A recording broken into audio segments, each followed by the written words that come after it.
So, it's that time of year again where I talk about E3, and obviously this is a huge event that happens every single year except for last year, for the gaming community. You know, every year we all come together to watch E3 and we all discuss and get excited about all the games that were revealed and talked about at the individual events from all of the major publishers in the gaming industry. And E3 2021 was quite an interesting one because obviously this was an all-digital E3. Normally E3 is obviously this huge event that takes place in LA and you have the big stage and big audience and stuff like that.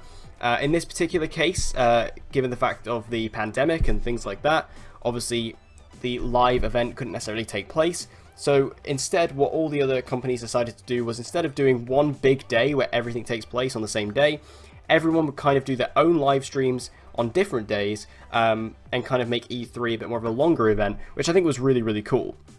Now, this did lead to some interesting things because, obviously, given the fact that E3 was now this thing that basically anybody could do because it was just as easy as setting up a live stream, a lot of companies chipped into E3 this year that would have never been at E3 before. A couple of these I'm not going to be talking about just on the offset, so the companies and showcases I'm not going to be talking about are Gearbox because there wasn't really much there and I didn't watch it myself. Capcom I also didn't watch and they didn't really show anything. And Nintendo did reveal quite a lot, but I didn't necessarily watch all of Nintendo's E3. I kind of just watched the highlights. So I'm not going to be talking about Gearbox, Capcom, or Nintendo, and also Verizon I'm not going to be talking about because why would I? But, the other companies that we got did reveal some pretty interesting stuff, and again, I was pretty excited going into E3 this year, especially with the new consoles now in people's homes, at least in some people's homes. It was interesting to see which companies were going to be coming out and really trying to push these new consoles. Obviously, Sony not at E3 again. It seems like Sony are just kind of gone from E3 now. They're not doing it. They just kind of do their own thing now, which is fine. I do miss having Sony at E3, but at the same time, if they feel like they don't need it, then fair enough. It would have been nice to have them here just because it's cool, and obviously I'm a PlayStation fan, so I would have loved to have seen them here. But at the same time, if they don't have anything to show, then I guess that's fair enough. And we got a state of play a few weeks ago, which wasn't really that special, but, whatever. So anyway, with all that said and all that addressed, let's dive into E3 2021. So I'll actually start off by talking about Square Enix, just because there's only really one thing from their event I want to talk about, which was the reveal of Guardians of the Galaxy. Now, this was kind of leaked a little bit before E3, and Guardians of the Galaxy looks really good. Given the fact that this is coming from Eidos Montreal, I think this honestly looks really promising and really exciting. And it's, a lot of people were scared by this initially because obviously Square Enix, they're the guys who did Avengers, and that's not exactly what anyone wanted from an Avengers game. So the idea of them doing yet another Marvel property like Guardians of the Galaxy, people were a little bit scared. But based on what we saw of it here, I think all of those fears were kind of put to bed because this looks like a really solid single-player, story-driven game that actually is going to be good. Now, I am a little bit worried about it gameplay-wise. Like, we did get a very extensive, very long gameplay demo for this. Like, the gameplay demo was almost a bit too long, to be honest with you. It kind of took up the majority of the event, and I think it kind of showed a bit too much, to be honest.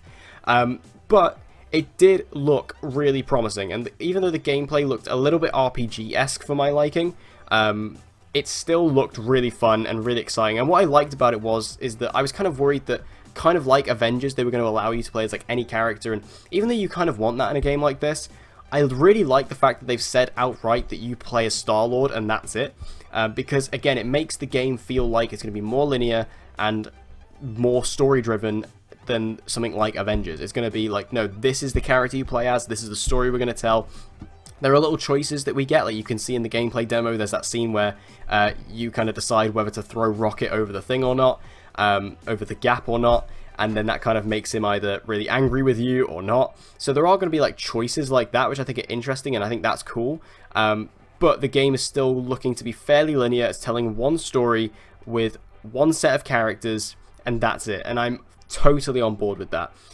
So again, I'm going to wait for the game to come out before I actually decide whether or not I'm going to buy it, around the time of release, because I want to actually see it for myself and kind of see whether or not it is going to be something that I can get into.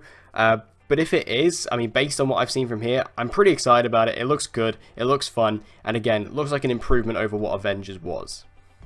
Now, let's talk about Ubisoft. Now, Ubisoft is always an interesting show for me because a lot of the time I always go into Ubisoft expecting it to be decent and then I'm always underwhelmed. And this Ubisoft event was pretty much that. They kicked off by talking about Rainbow Six Extraction, which Rainbow Six Extraction is the renamed Rainbow Six Quarantine that was revealed back in E3 2019. And obviously it's quite obvious why they changed the name given the state of the world and what happened. So they have changed the name to Rainbow Six Extraction. This game looks pretty cool, to be honest, but it's not something I would buy full price. Like, this isn't something that I'd be able to get into, especially because I'm someone who's a lot more based on, you know, I'm someone who's way more into just single player stuff, and this is like a full-on multiplayer kind of co-op thing.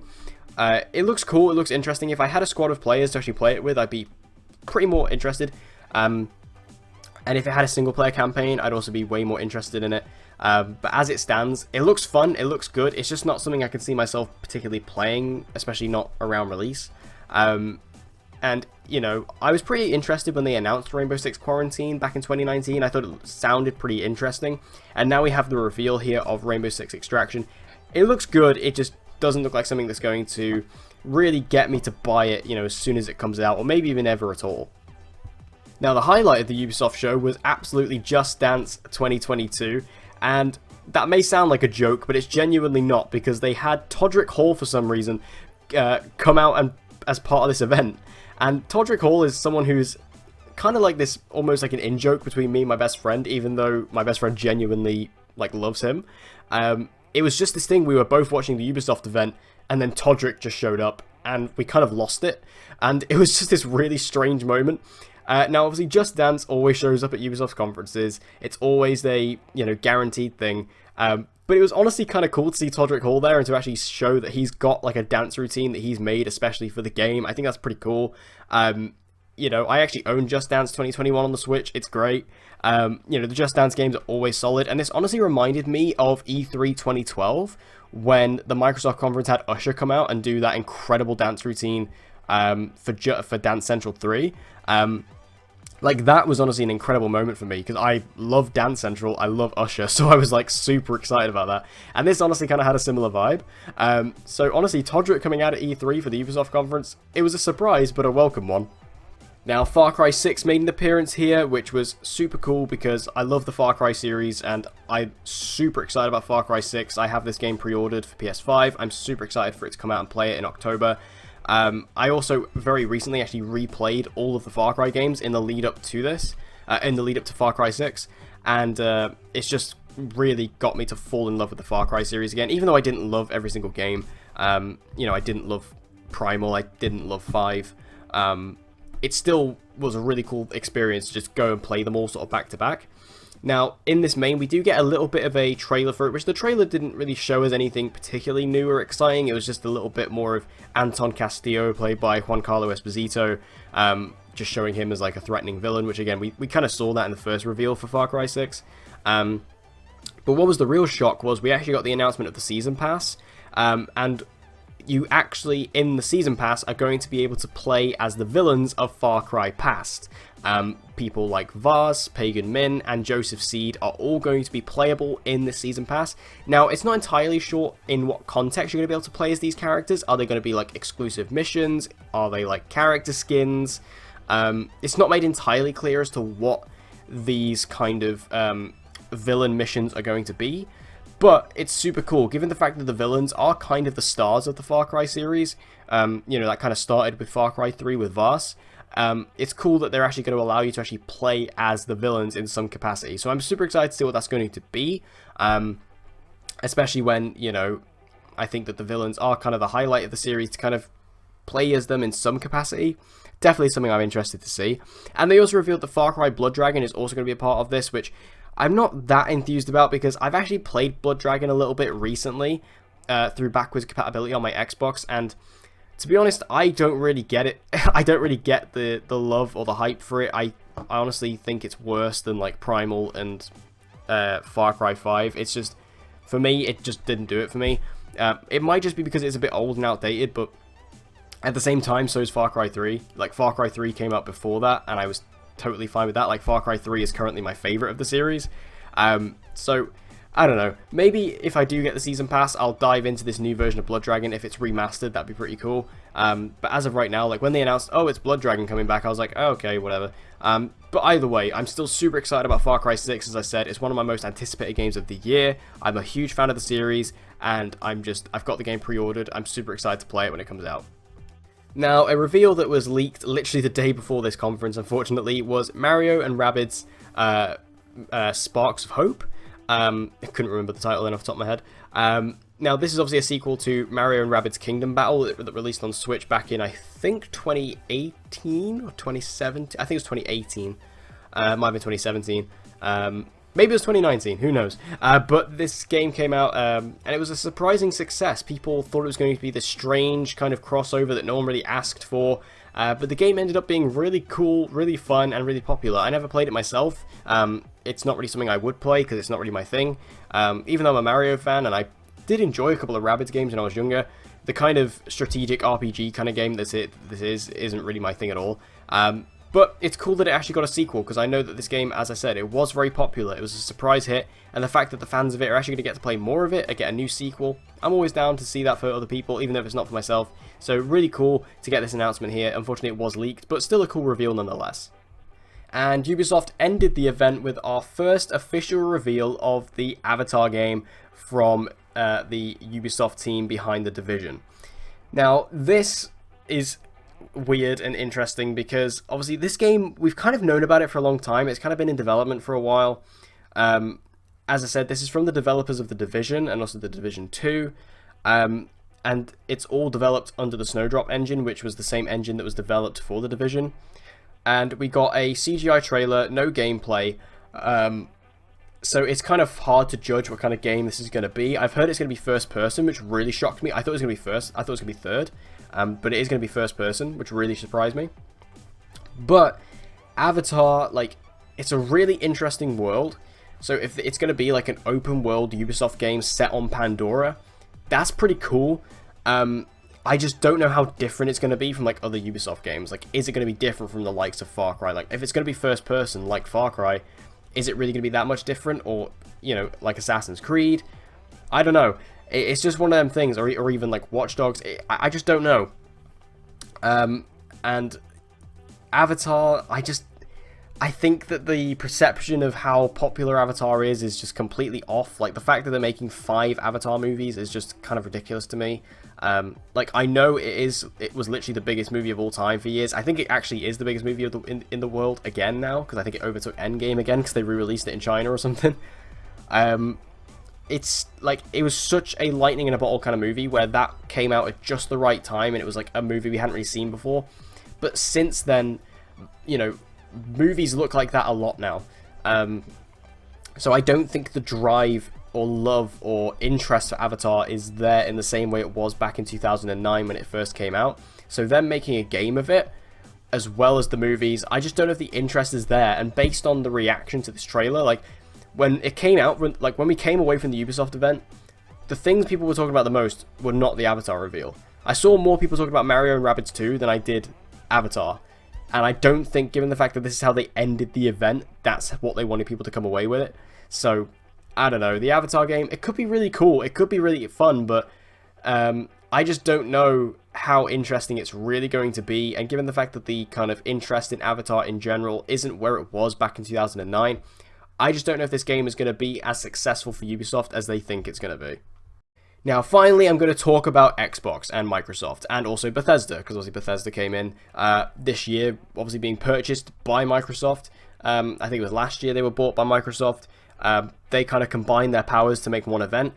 And I was pretty excited to see Xbox's event because I wanted to see, you know, as a company that hasn't really been the strongest in terms of their exclusives in the last generation, I really wanted to see them come out and just show some new stuff, get us excited about new games, and give us reasons to be excited about the Series X. Like, I bought a Series X this year, and honestly, I've not really used it much because I haven't really had much reason to.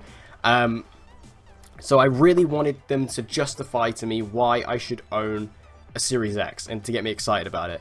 So they kicked off by talking about Starfield. They brought out Todd Howard to talk about Starfield, and this was a great way to open the event because Starfield is a hugely anticipated game. This is, of course, the first new IP in years for Bethesda, like from Bethesda Softworks, obviously. Obviously, they've just been flip-flopping between Fallout and Elder Scrolls for years, but this is the first new IP for a long time, and we got a full-blown reveal trailer for Starfield, and it looked pretty good. I didn't come away from it absolutely blown away. I mean, there was no gameplay or anything. It was just a full-on trailer. I believe it was in engine, but it was just a regular trailer. But the game also looks very Bethesda. Like, the game looks totally in line with everything Bethesda's done before.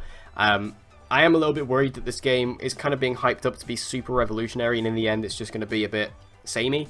It's just going to be another Bethesda game, a bit like, you know, Fallout 4 and whatever. But it's cool that we actually got it there, and the big reveal that came from it was not only the release date, which is coming out on the 22nd of November 2022, so it is quite a long way away, but it's still cool that we got the release date at least. But they also announced that this game is going to be an Xbox exclusive. Now, this is huge.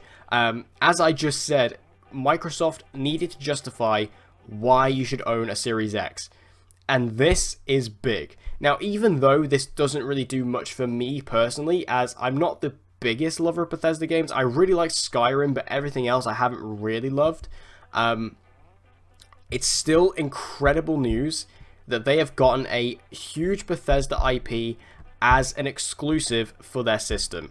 And not only that, this game is going to be, of course, coming to Game Pass day one on launch. So if you own any Xbox console and you have Xbox Game Pass, you are going to be able to play Starfield on launch, and it's an Xbox exclusive.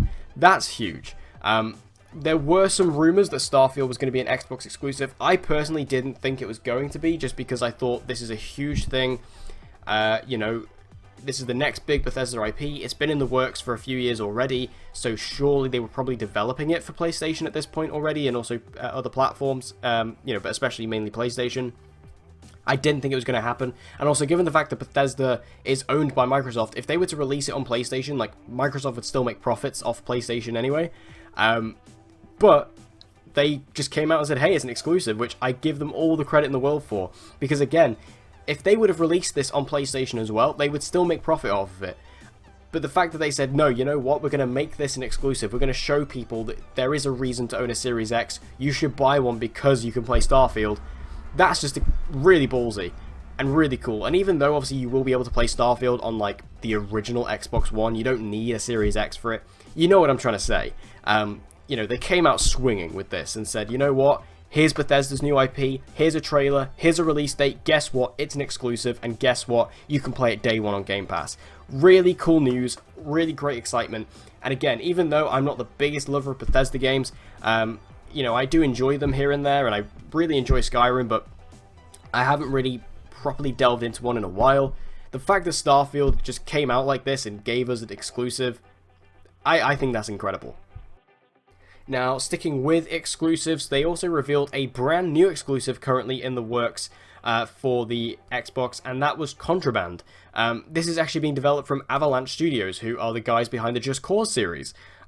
Now, this was a really small trailer, really thin slice. We didn't get really anything. It was basically just them saying, oh yeah, this is the game, this is what it's gonna potentially be. Like, it's the word co-op's thrown around for this as well, which was disappointing. I really want Microsoft to actually just develop some single player stuff, but hey, it's a new exclusive. Again, I want Microsoft to have more exclusives, and from Avalanche, they're a good studio, so I'm excited to see what that's going to be and what that's actually going to look like when we get a full reveal, probably at the next E3. We also got a full-blown gameplay demo for Battlefield 2042. Now, this game honestly looks really good and really fun and really exciting. I just wish it had a single player. I know I keep going back on this, but like, I am one of those guys. Like, I really love single player stuff, and why did this game not have a single player campaign? Like, it's just multiplayer, and the multiplayer looks good, it looks fun, it looks honestly really solid. I just wish it had a single player, because I play it then, but I'm not going to buy this game day one or even anywhere close to launch. if it doesn't have a single player campaign, because will not really play the multiplayer much. I've never really been a Battlefield multiplayer guy anyway. I've always, I've delved into the campaigns. Even like this year, I played through Battlefield 1 and Battlefield 5, and I had a good time with them. But this, I don't know. Like, I really like the idea of a futuristic Battlefield. I thought that was a really cool reveal that they were going to take it to the future and stuff. But the fact that it doesn't have a single player campaign, you've lost me. Now, going back to Bethesda, they did kind of have their own little section kind of in the middle of the conference where they spoke about all Bethesda games have now come to Game Pass, which is really cool. Obviously, if you own Game Pass, you can now literally play pretty much every Bethesda game that was available on an Xbox platform. You can now play on Game Pass, which is pretty great. Now, I mainly just included this because I wanted to talk about Game Pass a little bit. Game Pass is an interesting beast for me because, especially now since owning the Series X, Game Pass is weird. Like, it's one of those things that, like, it's great for consumers. It's incredible, and I still don't really understand why or how Microsoft is making money off of it. Especially when all of their big exclusives that they spend millions and millions and millions of dollars creating and have years in development go straight to Game Pass day one is kind of insane. But it must be working for them because they are sticking to it, and they've even got Bethesda on board with it. So they must be working on something, but it's just interesting to me that these, the gaming is such an interesting thing where, going out and buying a new game release, like, on the day it comes out, buying it in the store or buying it full price, whatever, it really feels good. Like, in my opinion,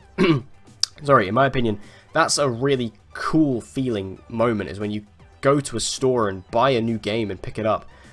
With Game Pass, you don't really have that. You just kind of hit a download button and, maybe this is just me being a traditionalist, but, and again, Game Pass, I'm not slating it at all. Like, it's incredible. It's a fantastic service. I pay for it. I'm happy to pay for it. It's just one of those things where I feel like it does kind of take away from the experience a little bit. And I found that with owning the Series X, and I had it with the Xbox One originally as well when Game Pass first came out.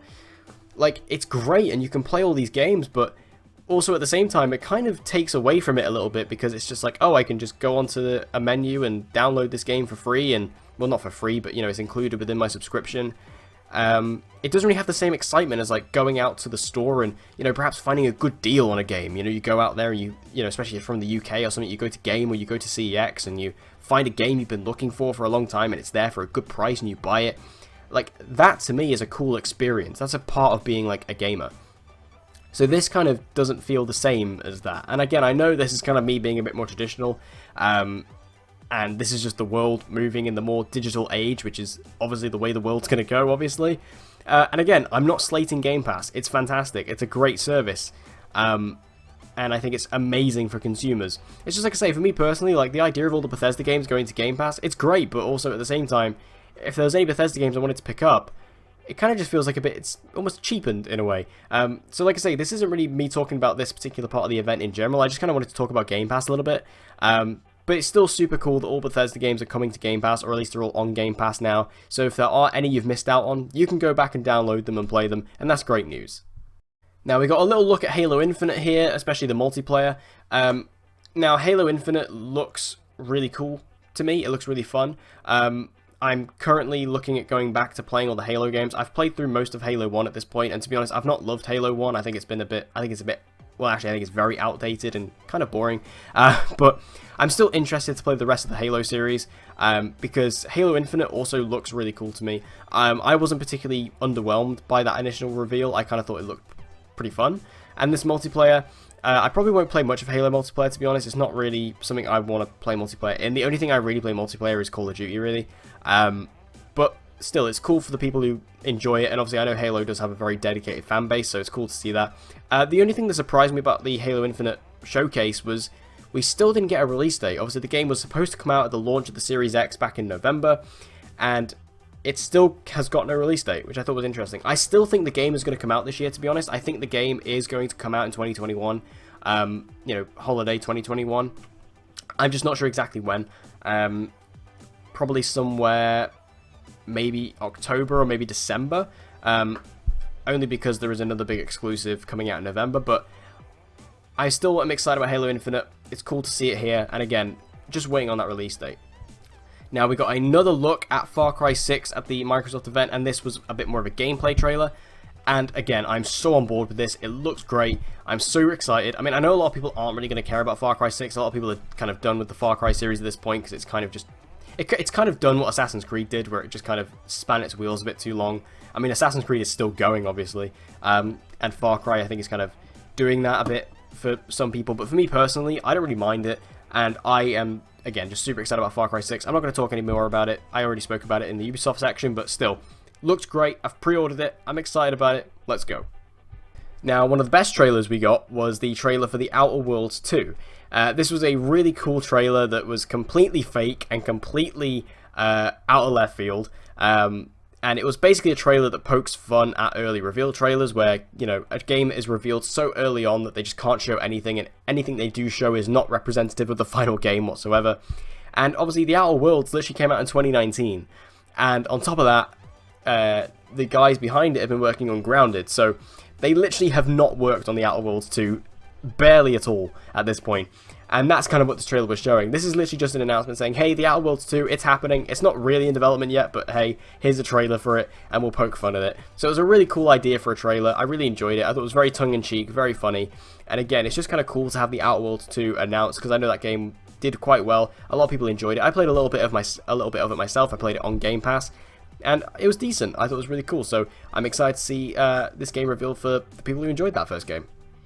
We also got another look at Microsoft Flight Simulator. Now, this game is out on PC, but this was basically announced that it was coming to Series X and Game Pass, which we already knew about, but they were basically just kind of reiterating it.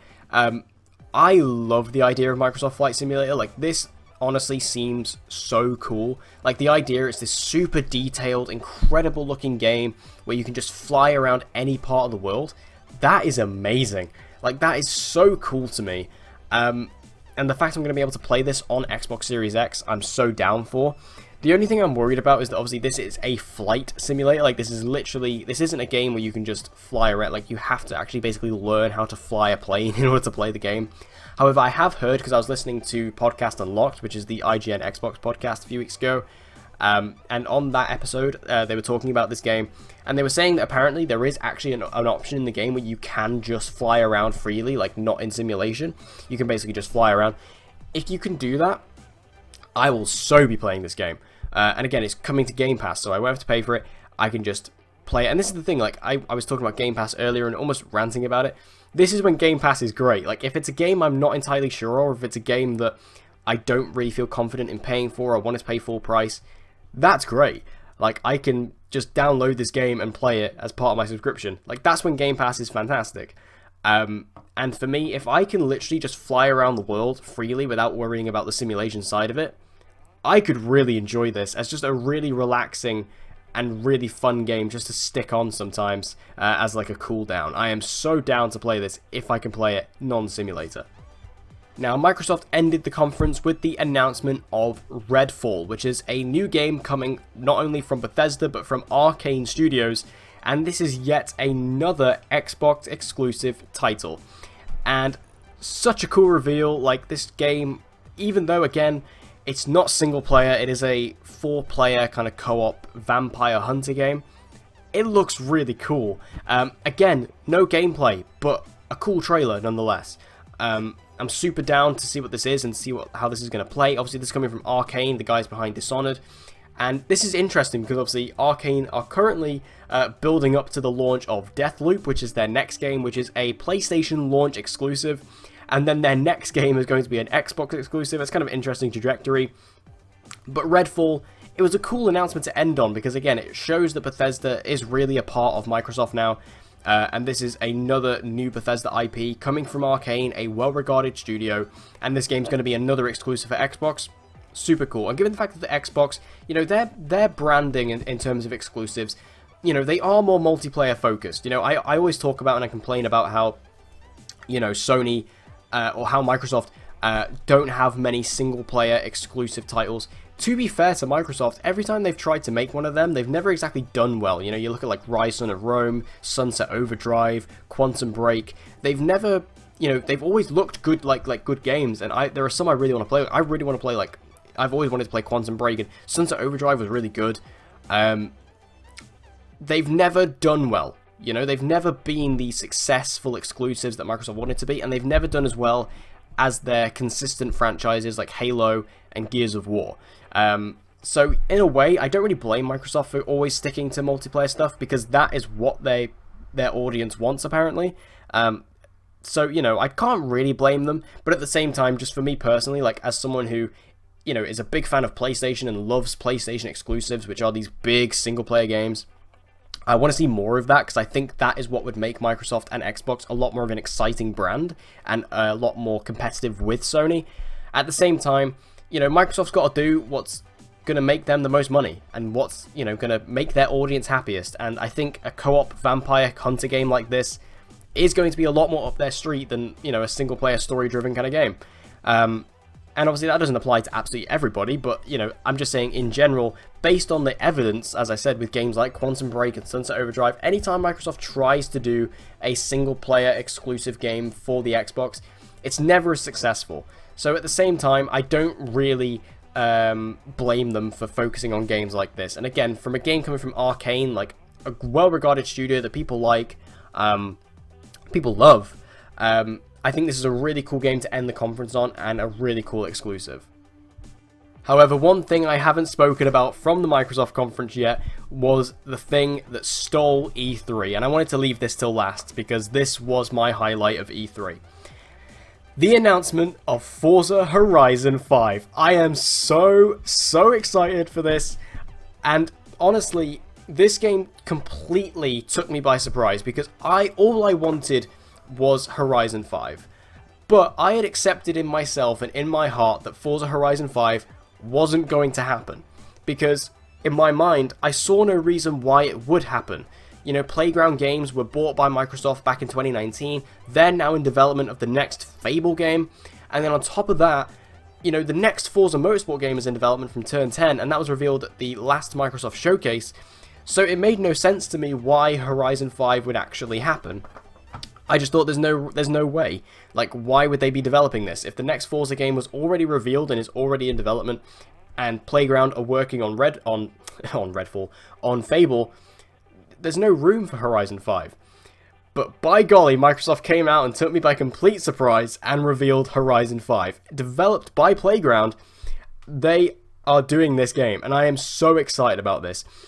This game is a brand new game in the Horizon series, which is my favorite racing series of all time. I mean, I'm a big fan of racing games anyway, but Horizon 5, like the Horizon series, is in my opinion the best racing series in gaming. It's incredible. I mean, I love motorsport as well, but Horizon I like a little bit more, just because it's, you know, a bit more fun and kind of open world, stuff like that. And Horizon 5, this game looks incredible. Set in Mexico, a brand new setting for the series. I always love seeing what the new setting is going to be for Horizon game. This one's set in Mexico. Super cool setting. Again, it looks great, looks very diverse. Graphically, of course, the game looks balls to the wall, incredible as they all do. You know, it has really cool dynamic weather effects. The locations look very varied. And also what seemed interesting was we got a little glimpse and a little bit of a description of what the campaign was going to be. And it's described as an adventurous campaign, which sounds really cool. Interested to see, because based on this, we didn't really get a look at the festival side of it. I want to see if the Horizon Festival is actually still a part of this, which I really hope it is, because that's a really key part of the Horizon series. We didn't really see that here. But either way, the fact we're getting a new Forza Horizon game and it looks exactly like I wanted it to, I was so happy. I was so happy, because again, I just didn't think this game was going to happen. I thought, you know, why would it? You know, Playground are working on Fable, and, you know, we've got the next Motorsport game coming out, and this is coming out before that as well. So, like, this is coming out this year. This is coming out in October. I've pre-ordered this game. Like, I am so excited about it. I just didn't think Horizon 5 would happen. So the fact that Microsoft came out of this conference, revealed it, I honestly nearly cried watching this trailer, because I was so excited. I just love this series, and to see a new entry come out at a time when I just didn't think we were going to get one, especially with Horizon 4, like, I thought that was the final Horizon game, and they really ended out on a bang. Like, Horizon 4 was amazing. I just didn't think we were going to get another one, and the fact we have is incredible. I mean, I guess, you know, they only started working on Fable not long ago. I think they started working on Fable in, like, 2019, maybe even in 2020. So, to be fair, I guess you know, what have they been doing since 2018 with Horizon 4? They were making Horizon 5. And also, I guess as well, with the purchase by Microsoft, obviously Playground are now a official Microsoft-owned studio. They are a part of Microsoft Game Studios, or Xbox Game Studios. I guess that has allowed them to have a bigger budget on things, more money. They've probably hired a lot more people. Like, the studio has probably expanded way more than it was, which maybe allows them to work on 2 games simultaneously. So you have one team working on Fable and the other team working on Horizon 5. But either way, I was just so hyped about this, so excited. I love this series. This game looks amazing. I've pre-ordered it. Again, going about, you know, I was talking about Game Pass again. I keep going back to it, but, you know, Game Pass, I could play this game on Game Pass. Like, this game is obviously coming to Game Pass day 1. It's an exclusive. But because I love this series and I want to support it, I've pre-ordered this game and I'm paying full price for it because I love Horizon and I just want to support this series. And, you know, I was worried Horizon 4 was the last. I'm even more worried that Horizon 5 is going to be the last.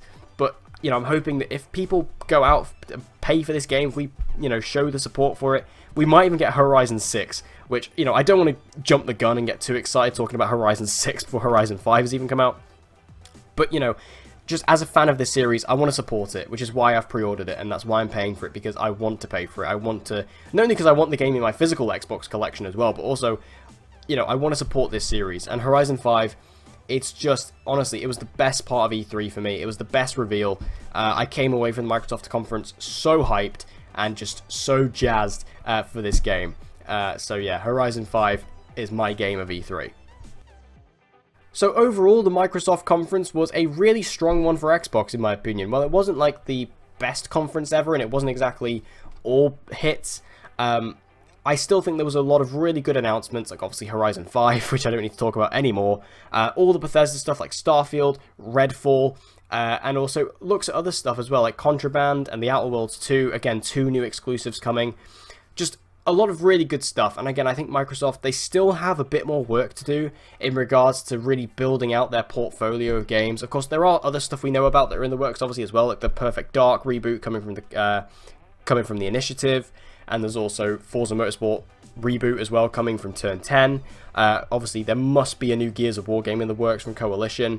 You know, there's still a lot of stuff to come from Microsoft, and I think that they are slowly but surely kind of coming back up from the pit they were kind of in to really show that Xbox is a big player again in the gaming industry, and they have things to show. They have games. They have reasons for you to own their platform and to get invested in their ecosystem. And that's really what I wanted from it. And this conference did that for me. I really enjoyed it. I thought it was a really solid show. Again, not all hits, but really good stuff. And again, a really solid show from Microsoft. So for me, Xbox was definitely my favorite conference of E3. I was really into it. And again, I am super excited about a lot of the stuff they announced, especially, as I said, Horizon 5, which I will never shut up about. But a really solid show, in my opinion. So what did you guys think about this one? Make sure you let me know your thoughts in the comment section down below. So there you have it, guys. There's my thoughts on E3 2021. What did you guys think about the show? Which was your favorite? What was your game of E3? Are you just excited about Horizon 5 as me? Make sure to let me know your thoughts in the comment section down below. I always love doing these big E3 videos. You know, I know they're always quite long, but I just enjoy talking about games and, you know, talking about everything that was revealed. I just think it's super cool. So make sure to let me know your thoughts and let's discuss it all in the comment section down below. And if you want to see more gaming content like this, be sure to subscribe and hit that notification bell so you don't miss any uploads from me. And I hope to see you guys again next time.